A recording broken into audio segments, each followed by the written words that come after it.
Assalamualaikum warahmatullahi wabarakatuh. Kami dari kelompok 2 Hukum Pidana dan dari kelas 2A Hukum akan menampilkan video menganalisa kasus yang berjudul Eno Cangkul. Sebelum masuk ke videonya, pertama-tama saya akan memperkenalkan diri dan juga anggota yang lainnya. Saya, Aisyah Nur Salsabila, selaku yang menjelaskan tentang info perkara dan kronologi kasus. Selanjutnya ada Muhammad Fajar Ismail, selaku yang menjelaskan tentang asas serta KUHP lama yang berkaitan dengan kasus. Selanjutnya ada Artika Syifa Endesti, selaku yang menjelaskan tentang analisis kasus KUHP baru yang berkaitan dengan kasus. Selanjutnya ada Fasya Aulia Zahra, selaku yang menjelaskan tentang mala dan delik pada kasus ini. Dan yang terakhir ada Mutiato Rizkia selaku penutup yang akan membacakan saran dan kesimpulan pada kasus ini. Oke, kita masuk ke dalam informasi perkara. Yang pertama ada terdakwa terdiri dari 3 orang. Yang pertama ada RA alias Rahmat Arifin berusia 24 tahun dan Rai alias Rahmat Alim berusia 16 tahun, dan yang terakhir ada Im alias Imam Hapriyadi berusia 24 tahun.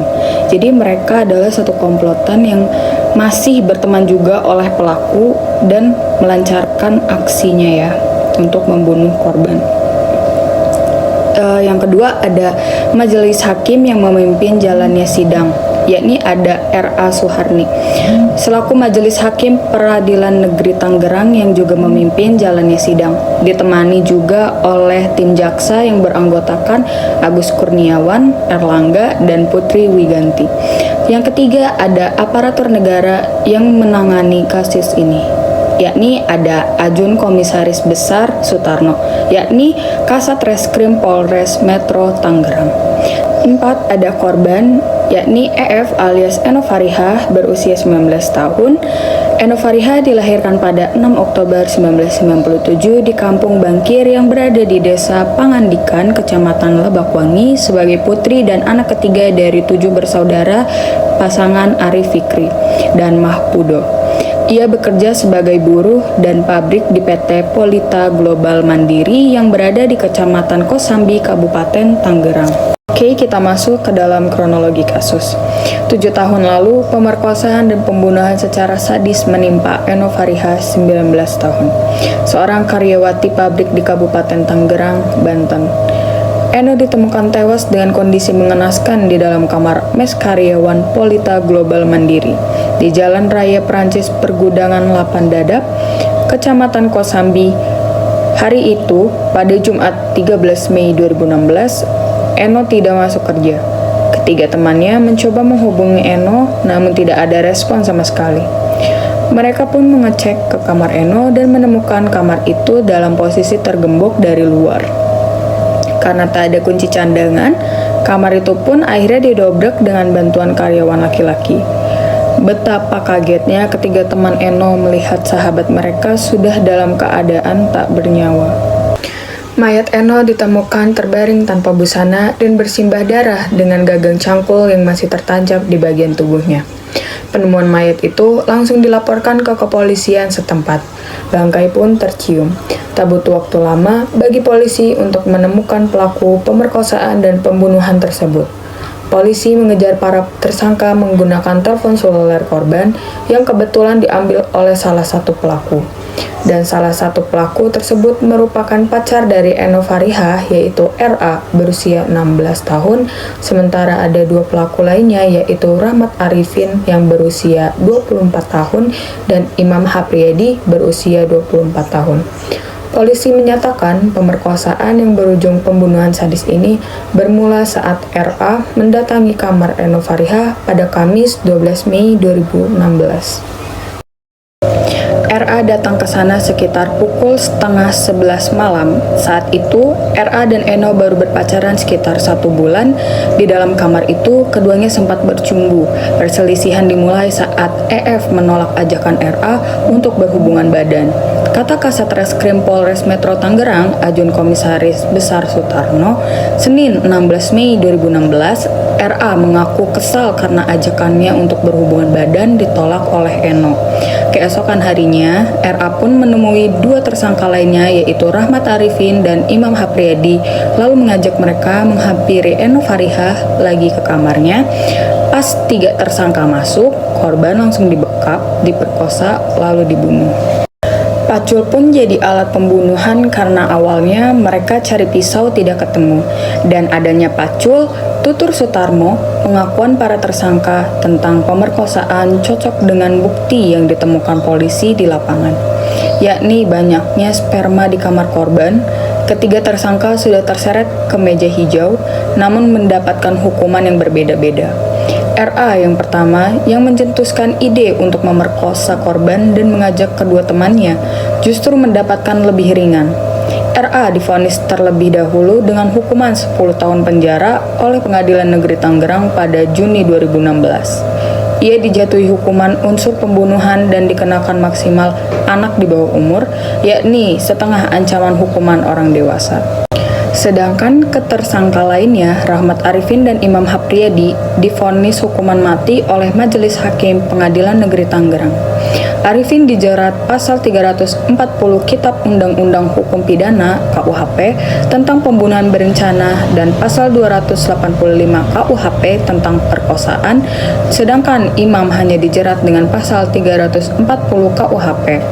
Majelis menilai fakta persidangan membuktikan keduanya memenuhi unsur pembunuhan berencana dan pemerkosaan terhadap Eno Farihah.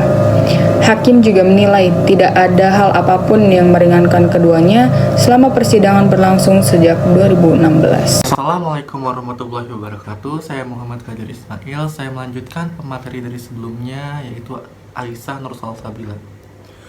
Nah, pemateri sebelumnya sudah menjelaskan kronologi. Kemudian saya akan menjelaskan kronologi tersebut masuk ke dalam asas dan KUHP lama. Nah, di sini termasuk dalam asas 2, yaitu asas legalitas dan asas teritorial. Nah, apa sih asas legalitas itu? Asas legalitas tercantum pada pasal 1 ayat 1 KUHP yang berbunyi, tiada suatu perbuatan dapat dipidana kecuali atas kekuatan aturan pidana dalam peraturan undang-undangan yang telah ada sebelum perbuatan dilakukan. Artinya, pemidanaan harus berdasarkan undang-undang. Sedangkan asas teritorial yaitu tercantum di pasal 2 KUHP, aturan pidana dalam peraturan undang-undangan yang ada di dalam negara Republik Indonesia. Demikian kasus ini dapat diperlakukan ketentuan dalam KUHP karena tindakan pidana dilakukan di dalam Indonesia, yaitu di Tangerang, Banten. Nah, KUHP lamanya yaitu ada dua pasal, pasal 340 KUHP dan pasal 285 KUHP.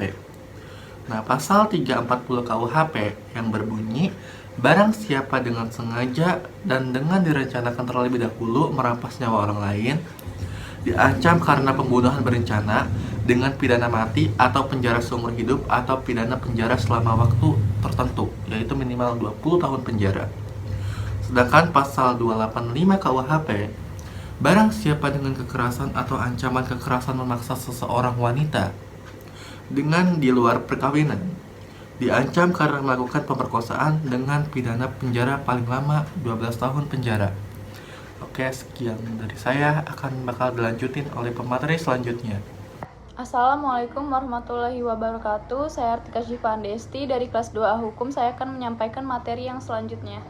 Materinya yaitu KUHP baru. Naskah rancangan KUHP baru pasal 34, pasal 338 KUHP, Jangto pasal 55 dan 56 KUHP. Itu yang terkait pada kasus tersebut. Selanjutnya ada materi analisis kasus, terbagi menjadi dua, yakni penerapan hukum secara material, bukti dakwaan, analisis tuntutan seperti pembuktian kasus, seperti bukti dakwaan dan surat dakwaan. Terus juga ada penerapan hukum secara formil, yaitu asas-asas yang berkaitan. Oke, selanjutnya bisa dilanjutkan oleh rekan saya. Sekian dari saya. Assalamualaikum warahmatullahi wabarakatuh.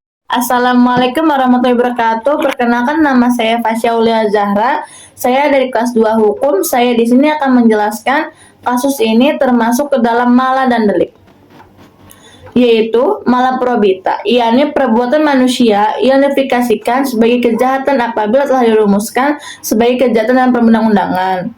Kalau delik material yaitu sebagaimana terkait pasal 340 KUHP, menghilangkan nyawa orang lain adalah suatu tindak pidana. Delik yang promosinya dititik beratkan kepada akibat yang terjadi setelah adanya perbuatan melanggar hukum. Selanjutnya oleh rekan saya. Terima kasih. Saya Mutiati Ruskia, saya akan menjelaskan kesimpulan dan saran mengenai kasus ini. Nah, untuk kesimpulannya, kesimpulan berdasarkan paparan di atas, adapun pemidanaan yang dijatuhkan oleh hakim kepada 3 tersangka antara lain. Yang pertama adalah inisial IH dijerat pasal 55 ayat 1 ke 1 KUHP dan atau pasal 56 ke 1 KUHP Jungto, pasal 340 KUHP Subsider, pasal 338 KUHP dan pasal 339 KUHP Subsider.